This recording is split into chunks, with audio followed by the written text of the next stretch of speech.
नमस्कार दोस्तों, आज के इस वीडियो में हम बात करने वाले हैं 1949 में प्रदर्शित हुई भारतीय फिल्म अंदाज के बारे में। दोस्तों, अंदाज मूवी की सबसे पहले हम इसके लेखन के बारे में जानेंगे और इसके बाद इसके जो निर्देशन है, इसके जो गीत संगीत है और इसके बाद इसकी कहानी पे आएंगे। तो चलिए वीडियो को शुरू करते हैं।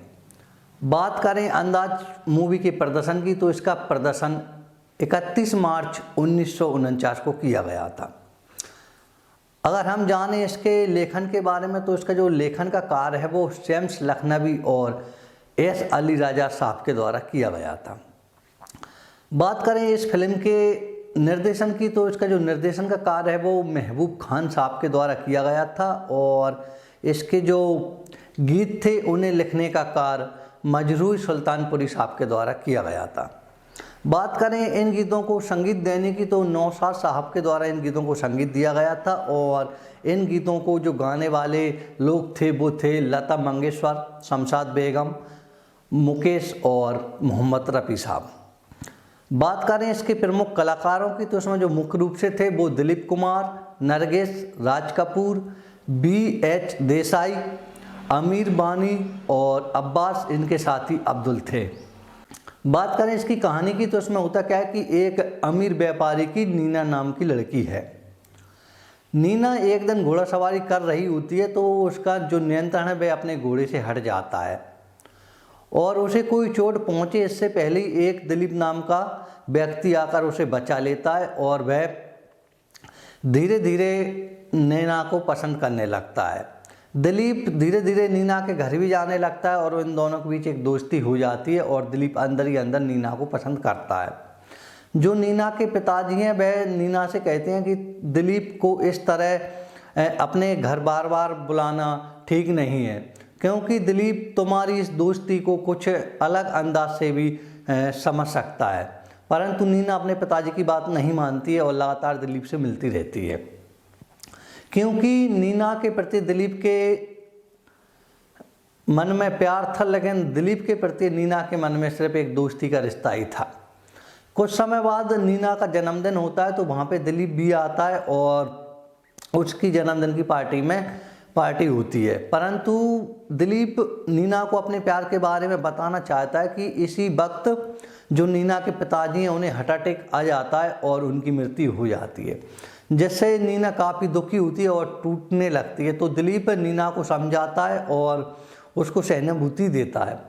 नीना अब दिलीप को अपने घर में ही रहने के लिए कमरा दे देती है और उससे कहती है कि मेरे इस व्यवसाय की देखभाल आप करो।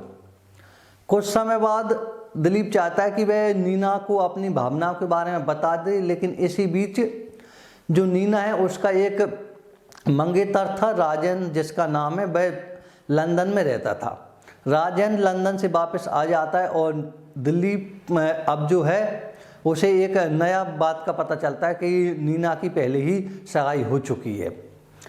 नीना और राजन की कुछ समय बाद शादी हो जाती है और शादी के दिन ही दिलीप अपनी भावनाओं को नीना के सामने प्रकट करता है। अब नीना की शादी हो चुकी है, तो दिलीप अब चाहता कि वह वहाँ से चला जाए, लेकिन वह सोचता है अगर वह इसी तरह चला गया तो उसका जो अब पति है राजन, वह उसके बारे में और नीना के बारे में शक करेगा, तो उसे शक ना हो इसलिए वह उन्हीं के साथ रहने लगता है। कुछ समय बाद नीना और राजन को एक लड़की की प्राप्ति होती है और जब लड़की का जन्मदिन होता है तो दिलीप उनके जन्मदिन में आता है और वह नीना को एक गुड़िया गिफ्ट के रूप में देता है, जो कि नीना की लड़की है उसके लिए लाता है और वह उसमें एक खत भी रख देता है जिसमें वह अपनी कुछ बातें लिखता है। परंतु कुछ उसी पार्टी में क्या होता है कि जो नीना है वह अब दिलीप से कहना चाहती है कि वो उससे प्यार नहीं करती है और अब तुम सदा हमारे बीच से निकल जाओ। परंतु उसी समय क्या होता है कि लाइट चली जाती है, इस कारण वह ये सब बातें दिलीप से ना कहकर राजन से कह देती है, क्योंकि अंधेरे में उसे पता नहीं चल पाता कि वह जिस व्यक्ति से अपनी भावना व्यक्त कर रही है वह दिलीप नहीं राजन है। और जब लाइट आती है और जब उसे पता चलता है कि उसने दिलीप की जगह ये सब राजन से कहा है, तो राजन काफ़ी नाराज़ होता है और नीना से रूठ जाता है। वह अपनी लड़की को लेकर वहाँ से भागना चाहता है, परंतु जो दिलीप है वह उसे समझाने की कोशिश करता है। परंतु अब राजन के बीच में तो एक उसके अंदर एक शक का कीड़ा उत्पन्न हो जाता है, जिसके कारण वह गुस्से में दिलीप को फाइट करता है, दिलीप पे हमला कर देता है। इस हमले में दिलीप घायल हो जाता है और बेहोश हो जाता है, और इसी बीच जो राजन है वह अपनी छोटी सी लड़की को लेकर वहाँ से भाग जाता है। नीना है वह डॉक्टर के द्वारा दिलीप को बचा लेती है, और जब दिलीप होश में आता है तो वह अपना आपा खो देता है, यानी कि वह आधा पागल हो जाता है। इस पागलपने में वह नीना से छेड़छाड़ करने की कोशिश भी करता है, तो नीना अपनी बंदूक से दिलीप को ख़त्म कर देती है।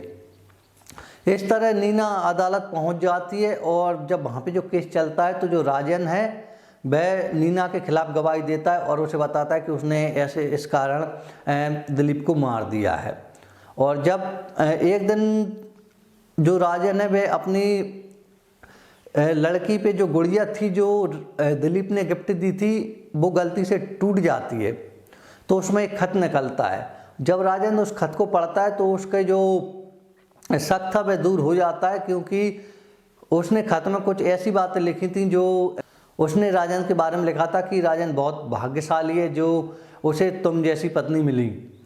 और इस तरह वह अपनी भावनाओं को कुछ व्यक्त करता है, जिससे जो दिलीप के बीच का जो शक था राजन को वह दूर हो जाता है। और अब जब राजन अपनी बेटी के साथ नीना को मिलने जाता है तो नीना जेल जा रही होती है, क्योंकि उसे उम्र कैद की सज़ा जो हो गई है। दोस्तों, यह कहानी यहीं पे ख़त्म होती है। आपको ये वीडियो कैसा लगा मुझे कमेंट करके बताएं, और आप इसी तरह के और वीडियो देखना चाहते हैं तो जो वीडियो की जो प्लेलिस्ट है वो मैंने चैनल पे बना रखी है। आप अपनी पसंद का कोई भी पुरानी फिल्मों का वीडियो वहाँ से देख सकते हैं। और अगर आप इस चैनल पर पहली बार आएँ तो चैनल को सब्सक्राइब कर दें और बेल आइकन की घंटी को दबाकर ऑल के नोटिफिकेशन को सिलेक्ट कर लें, जिससे मैं जब भी कोई भी वीडियो लेके आऊँगा तो इसका नोटिफिकेशन आप तक पहुँच सकेगा और वीडियो को आप देख सकेंगे। तो मिलेंगे अगली वीडियो में, जब तक के लिए नमस्कार।